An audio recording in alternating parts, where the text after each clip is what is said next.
हरिभक्त परायण गहिनीनाथ महाराज कोमदे यांच्या कालाच्या कीर्तनाचे महाप्रसाद सप्ताहीची सांगता औसा तालुक्यातील पारदेवाडी येथे वारकरी संप्रदायाच्या भक्ती परंपरेत अत्यंत महत्त्वाचे मानला जाणारा अखंड हरिनाम सप्ताह व ग्रंथराज ज्ञानेश्वरी पारायणसह रामकथा आयोजित करण्यात आली होती।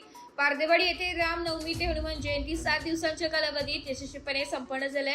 शेवटच्या दिवशी हरिभक्त परायण रामायणाचार्य गहिनीनाथ महाराज गोमदे यांच्या भक्तिपूर्ण कालाच्या कीर्तनाने या धार्मिक सोहळ्याचा दिमागदार समारोप झालाय।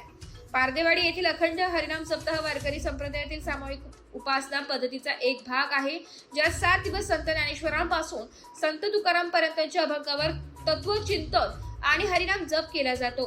पारदेवाडीतील हा सोहळा स्थानिक पातळीवर आयोजित करून सप्ताहात सकाळी काकडा आरतीपासून सुरू होऊन ग्रंथपालखी मिरवणूक आणि महाप्रसाद वाटपापर्यंत पोहोचला। या सप्ताहात महाराष्ट्रातील नामवंत कीर्तनकारांनी सहभाग घेतला, ज्यामुळे भाविकांमध्ये ईश्वर नामाचे महत्त्व अधोरेखित झाले। पारदेवाडी येथील भूमिपुत्र बालाजी साखरे यांनी यावेळी गावातील लेख मातासाठी येणाऱ्या पुढच्या वर्षी सप्ताहाच्या निमित्ताने भेटवस्तू देण्याचे घोषित केले। तसेच सर्वांनी हनुमान चालीसा पाठांतर करावे यासाठी बालाजी साखरे यांनी पारदेवाडी ग्रामस्थांना हनुमान चालीसा पुस्तक देणार असल्याचं यावेळी सांगितलंय।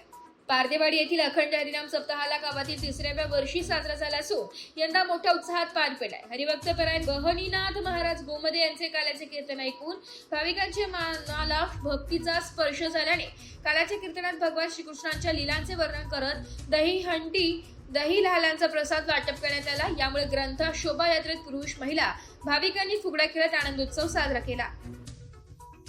एस्पराचे न्यूजसाठी तालुका प्रतिनिधी जीवन जाधव, लातूर।